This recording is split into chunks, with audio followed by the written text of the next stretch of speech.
වත්මන් ජාතික ජන බලවේග ආණ්ඩුව විසින් තවත් ත්‍රස්ත පනතක් ගේන සූදානම් වෙනවා.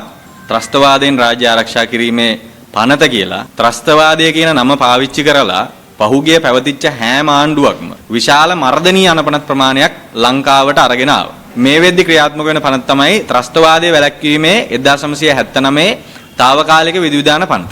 මේක ගෙනාවේ මාස 6කට බලාත්මකව පවත්වනවා කියලා, මාස 6කින් පස්සේ මේක අයින් කරලා දානවා කියලා.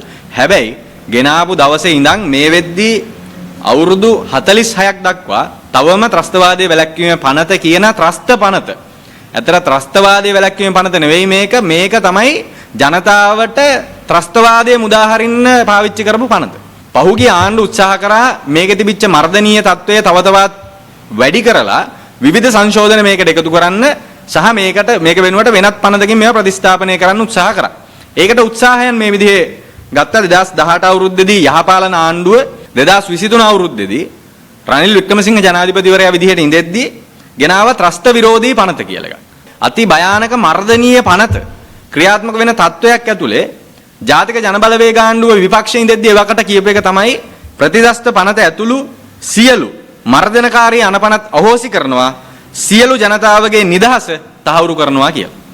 1980 දශකයේ විශේෂයෙන්ම ගෙනාපු මුල් කාලෙදී ත්‍රස්තවාදයේ වැළැක්වීමේ පනත කියන ත්‍රස්ත පනත පාවිච්චි කරේ 80 දශකයේ දකුණේ තරුණයන්ව මර්ධනය කරන්න. මේකේ මූලික අරමුණ උනේ නව ලිබරල් විවෘතාර්ථික ප්‍රතිපත්ති ක්‍රියාත්මක කරගෙන යද්දී ඒවට විරුද්ධව ජනතාවගෙන් එන විරෝධය මර්ධනය කරන්න තමයි මේක පාවිච්චි කරන්න උත්සාහ කරේ.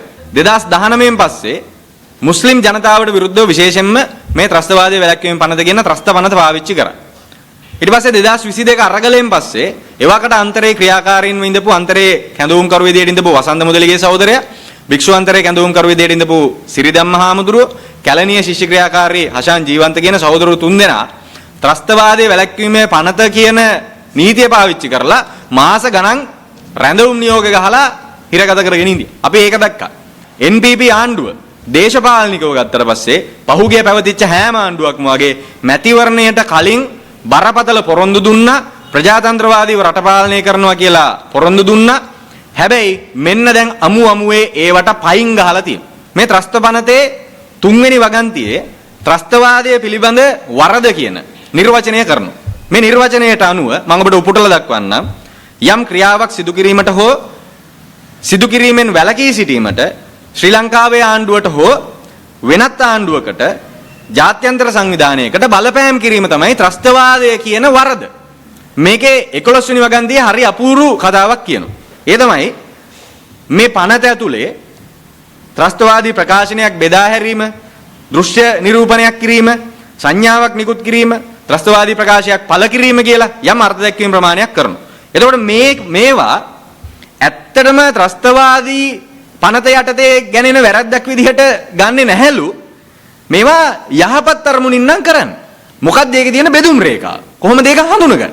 ඒක හඳුනගන්න 아무තු විදියක් නැහැ. ඒක කරාට පස්සේ ආණ්ඩුවට ප්‍රශ්නයක් වෙන පුද්ගලයෙක් නම් ඒක කරෝතින් එහෙම අල්ලලා දානවා ත්‍රස්තවාදියෙක් කියලා හිරේ. 20 වෙනි ගන්තියේ සඳහන් කරනවා පොලිස් නිලධාරියෙක්ට හරි සන්නද්ධ හමුදා සමාජිකයෙක්ට හරි වෙරළ ආරක්ෂකයෙක්ට හරි සාමාන්‍ය සිවිල් ජනතාව ඇවිල්ලා නතර කිරීමක් හරි සෝදිසි කිරීමට හරි බලය පැවරනවා. ඒතර සාමාන්‍ය නීතිය යටතේ මෙහෙම නැහැ. හැබැයි දැන් එහෙම බලය පැවරනවා. 29 වෙනි වගන්තියේ සඳහන් කරනවා රඳවා තබා ගැනීම. පුද්ගලයෙකු රඳවා තබා ගැනීමේ බලය ආරක්ෂක අමාත්‍යාංශයේ ලේකම්වරයාට පැවරනවා කියලා. තවත් වගන්තියක සඳහන් වෙනවා මෙන්න මේ වගේ දෙයක්. මොනියම් හෝ ආකාරයකින් ත්‍රස්තවාදයේ සම්බන්ධ වරදක් පිළිගන්නව නම් මොනියම් හෝ පුද්ගලයෙක් නීතිපතිට පුළුවන් වෙනවා මේ පුද්ගලයාට විරුද්ධව නීතිය ක්‍රියාත්මක කිරීමකින් තොරව අධිකරණ ක්‍රියාවලියකට යොමු කිරීමකින් තොරව පුනරුත්ථාපනයට යවන්න. මේකේ තවත් තැනක සඳහන් කරනවා OIC කෙනෙක්ට පොලිස් ස්ථානයේ බාර නිලධාරීවරයෙක්ට පුළුවන් කෙනෙක්ගේ පුද්ගලික තොරතුරු වලට ළඟා වෙන්න අධිකරණයේ විමසීමකින් පස්සේ විදුලි සංදේශ තොරතුරු වලට ඇතුල් වෙන්න පුළුවන්. චන්ද්‍රිකා ඩිජිටල් සේවා සපයන්නෙක්ගෙන් මේ තොරතුරු ඉල්ලා හිටින්න පුළුවන්. දත්ත සපයන්නෙක්ගෙන් මේ තොරතුරු ඉල්ලා හිටින්න පුළුවන්. මිනිස්සෙක්ට අදහස් ප්‍රකාශ කරන්න තියෙන අයිතිය, විරෝධතාවය දක්වන්න තියෙන අයිතිය අමුවේ උල්ලංඝනය කිරීම නෙමෙයිද? අනිත් එක මේකේ තියෙන හාස්‍යජනකම කාරණය තමයි මේ වගේ පනතක් ගේන්නේ පවතින ත්‍රස්තවාදයේ වැළැක්වීමේ පනත කියන ත්‍රස්ත පනතෙන් අසීමාන්තික විදියට 1980 දශකයේ බැටකාපු ව්‍යාපාරයක්. මේ වගේ පනතක් අවශ්‍ය වෙන්නේ බාහිර කලාපයේ ප්‍රබල රටවල් වලින් විශාල බලපෑම් වෙනවා. ඉන්දියාවෙන් එහෙම ලොකු බලපෑමක් එනවා. එතකොට මේ ඉන්දියානු බලපෑමට තමයි මේවා හදන්නේ. මේ පනත් ගේන්නේ මේ පවතින ක්‍රමය. පවතින නව ලිබරල් ආර්ථිකය IMF එකට ආසියානු සංවර්ධන බැංකුවට ලෝක බැංකුවට ඕන විදියට මෙව්වගේ ආර්ථික සීමා මායිම් වෙනස් කරද්දී ඒවට විරුද්ධව ජනතාවගෙන් එන විරෝධය මර්ධනය කරන්න තමයි මේ වගේ පනත් ගේන්නේ. ආණ්ඩුව රෙදි ඇඳගෙනද මේවා කරන්න කියලා අහනවා.